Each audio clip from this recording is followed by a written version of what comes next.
The same way people have love languages is the way they have fight languages. So the same way that you understand love is the way that you also express your style. You have a style, a fighting style, where there's conflict. Change your style. It's how you respond when there's disagreement. And it may not even be the same way you respond with every other person. Your fight language in marriage may be different than your fight language in life. Yes. So for instance, I'll give you an example. One of the fight languages in marriage or in relationship is the compromiser.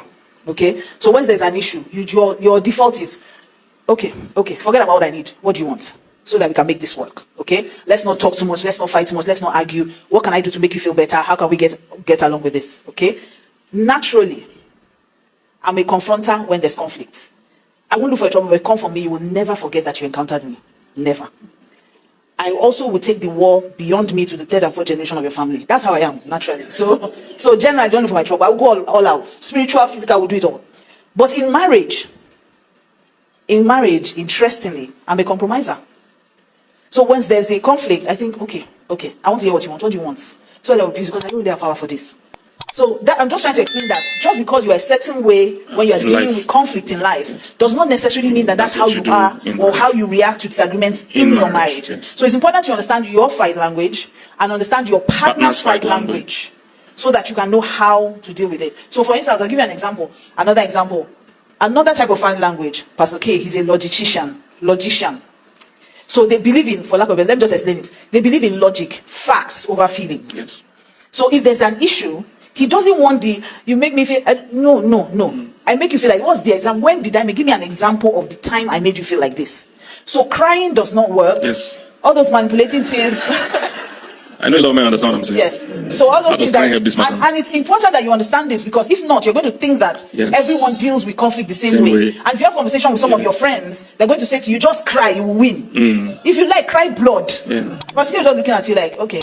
It also makes some people think the man or the logician is wicked and is heartless. With all this crying, you didn't even ask me what's happening. That's what I'm asking you. Where are we? The person still wants the facts. After you cry, thank you for your crying. Now, the facts is what... So they need very concrete examples and very, very clear articulation of what the problem is. So when there's even I didn't explain. You say, I'm trying to understand. So what exactly is the problem here? Because I don't see the problem. And I'm like, how can you not see the problem? It's like, I don't see the problem. Explain it to me. Explain to me. You don't like to sit here. I say sit here. And just tell me that why don't you like to sit here? Because I don't think there's so he's very logical when we're having. So we never have those. You are mad. You are stupid. You are crazy. You are. And that also is a fight language. Okay. So we have the reactor. Yeah, but you just take it one by one. Okay, you already almost finished explaining all of them. Just take it one by one. So that because some fight language is martial arts. You must know how to block, how to defend, how to dodge. Okay, so I've explained that there's the compromiser. Okay, so please take note of it, because I want to know what you think your spouse is, or what do you think you are, so that. Okay, so there's the compromiser. I've already explained that one.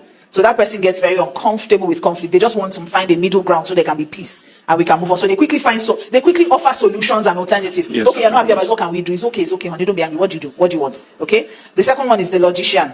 So those are people that are very logical. They focus on facts, not feelings. In fact, they may seem detached, so you feel like they're wicked. But they actually just want to get clear examples and clear explanations. So they're not necessarily emotional. Okay. Then we have the reactor. This is the person who processes their feelings externally. So they are the shouters. They will raise their voice. They will cry. They will do a lot of drama. Okay. Interestingly, sometimes their intensity is not even anger. It's just how they need to offload what's going on the inside of them. So they're very passionate. It's almost as if everything was scattered, just so that you can understand what they feel. And the challenge with those kind of people is that usually they marry the opposite. The person that likes to think first before they react to this issue. So that's why you're just shouting everywhere. So what's wrong with you? Are you okay? That's where insult enters. But go ahead. Okay. Then we also have the validator. Okay. So the validator is the one that when we're quarreling, I want you to first acknowledge how I feel before we move on. So it's not just about let's just move on. No.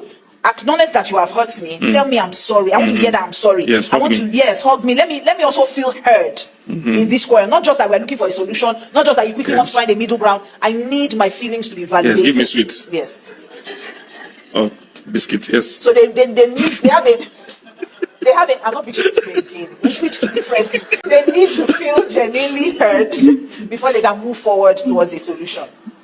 And then we have the avoider. I'm just going to give you these 5. We have the avoider. The avoider, obviously, are those ones that tend to withdraw Yes. where there's a fight. They run away. They want to leave the house. They want to change the subject. They travel. They travel. I know them. They will just travel. Trip will come up. They will just travel. They'll be working late that period, that week. They will come back when you have slept and leave before you wake up. They are real people. I'm telling you, real stuff we deal with in council. I'm not joking.